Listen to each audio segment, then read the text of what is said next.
وَيَسْتَقَرُّ يُوسُفُ وَبِهِ تَقَرُّ بَعْدَ التَّنَاهِ عَيْنُ يَعْقُوبِ وَيَلْتَقَى يُوسُفُ فِيهَا إِخْوَتِهِ وَاللَّهُ يَجْمَعُهُم مِّن غَيْرِ تَسْرِيبٍ۔ شیخ عمر ملا نے یہ اشعار سلطان صلاح الدین ایوبی کے والد نجم الدین ایوب کے سامنے فی البدیہہ کہتے تب جب نجم الدین ایوبی اپنے بیٹے کے فراق میں تڑپ رہے تھے۔ ان اشعار کا ترجمہ اور موقع ہم آپ کو آگے چل کر بتاتے ہیں۔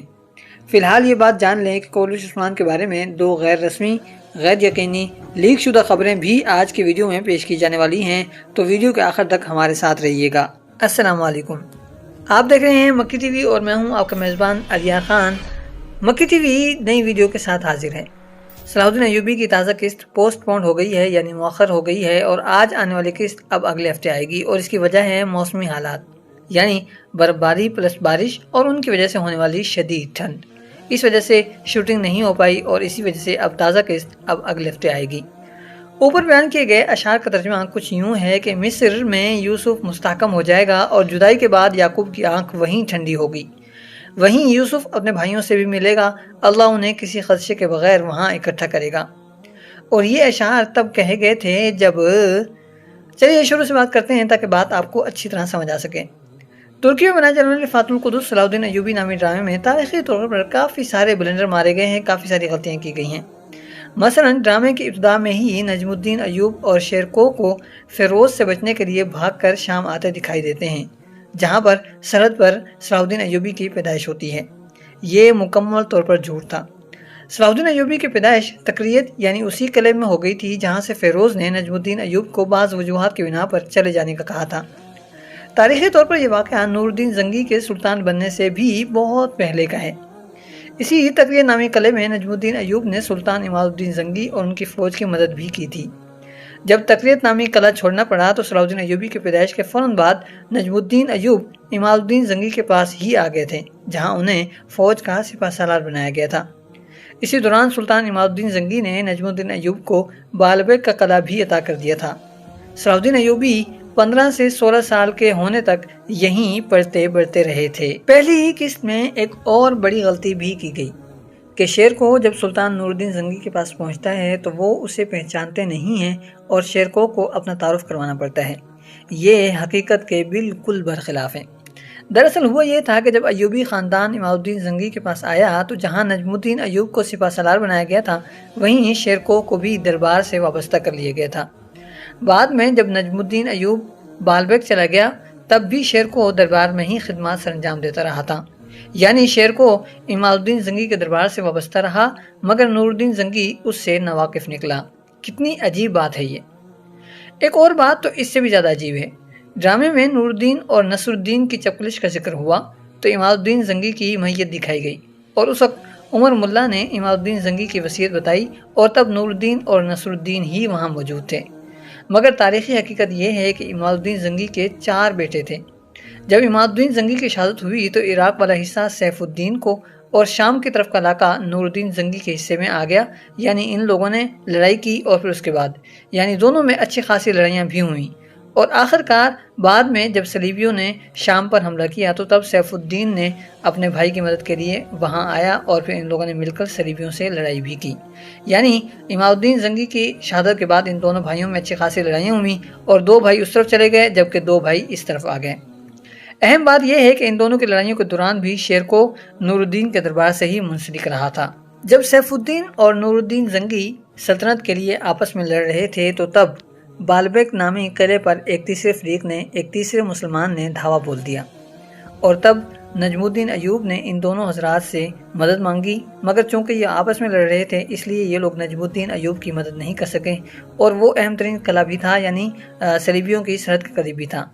لیکن نجم الدین ایوب نے مسلمانوں سے لڑ کر مسلمانوں کا خون بہنے سے روکنے کے لیے ہتھیار ڈال دیے، اور بدلے میں ان سے، یعنی جو تیسرا فریق وہاں حملہ کرنے کے لیے آیا تھا، ان سے قلعہ حوالہ کرنے کے بدلے میں ایک گھر اور کچھ زمین طلب کی تاکہ وہ وہاں آرام سکون کے ساتھ سکونت اختیار کر سکیں، تو ان کی شرائط تسلیم کر لی گئیں۔ تب بھی صلاح الدین ایوبی وہیں اپنے والد کے ساتھ موجود تھے۔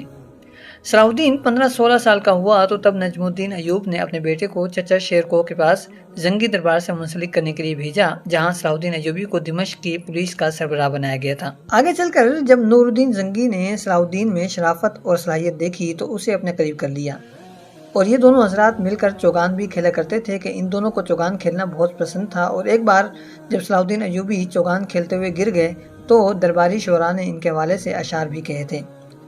ڈرامے میں اور بھی بہت ساری تاریخی غلطیاں ہوئی ہیں، مگر آج کے لیے اتنا ہی کافی ہے۔ رہ جاتے ہیں اوپر بیان کیے گئے اشعار۔ تو یہ تب کا واقعہ ہے جب صلاح الدین ایوبی اپنے چچا شیرکوہ کے ساتھ مصر پر حملے کے لیے گئے ہوئے تھے۔ دراصل وہ یہ تھا کہ مصر پر اسماعیلی شیعوں کے خاندان عبیدی خاندان کی حکومت تھی، مگر جیسا کہ سلطنتوں میں ہوتا ہی ہے کہ کوئی ایک وزیر اعظم اتنا طاقتور ہو جاتا ہے کہ حکومت اپنے قبضے میں کر لیتا ہے اور سلطان یا خلیفہ پس پردے کے پیچھے رہ جاتا ہے، یعنی کسی بھی کام کا نہیں رہتا، اور یہ سارے فیصلے یہی وزیر اعظم کر رہا ہوتا ہے۔ یہی کام شاور نے بھی کیا جو عبیدی سلطنت کا اس وقت کا وزیر اعظم تھا، مگر جب عبیدی سلطنت کے سلطان نے اس سے عہدہ چھینا اور اس کی جان لینی چاہی تو وہ بھاگ کر زنگی کے پاس آیا۔ سلطان نے شیرکوہ کے ساتھ اسے بھیجا اور اسے پھر سے وزیر اعظم بنایا، مگر شاور نے شیرکوہ کے ساتھ غداری کی۔ شیرکوہ بڑی مشکل سے جان بچا کر دمشق پہنچا، جہاں سلطان زنگی نے اس بار شیرکوہ کے ساتھ صلاح الدین ایوبی کو بھی مصر روانہ کر دیا۔ آگے کی کہانی بہت طویل ہے، مختصر یہ کہ صلاح الدین اور شیرکوہ نے مل کر دشمن کے دانت کھٹے کیے اور مصری سلطان کے حکم پر شاور کا سر قلم کر دیا، اور مصری سلطان نے خوش ہو کر صلاح الدین ایوبی کو اپنی سلطنت کا وزیر اعظم مقرر کر دیا۔ تب ایوبی خاندان کے صلاح الدین اور ان کے چچا شیرکوہ ہی یعنی یہ صرف یہی دو افراد تھے جو وہاں مصر میں تھے، جبکہ باقی اس خاندان کے تمام افراد شام میں تھے، اور تب نجم الدین ایوبی ہر آنے جانے والے سے حملے کے کامیاب ہونے یا نہ ہونے کا پوچھا کرتے تھے۔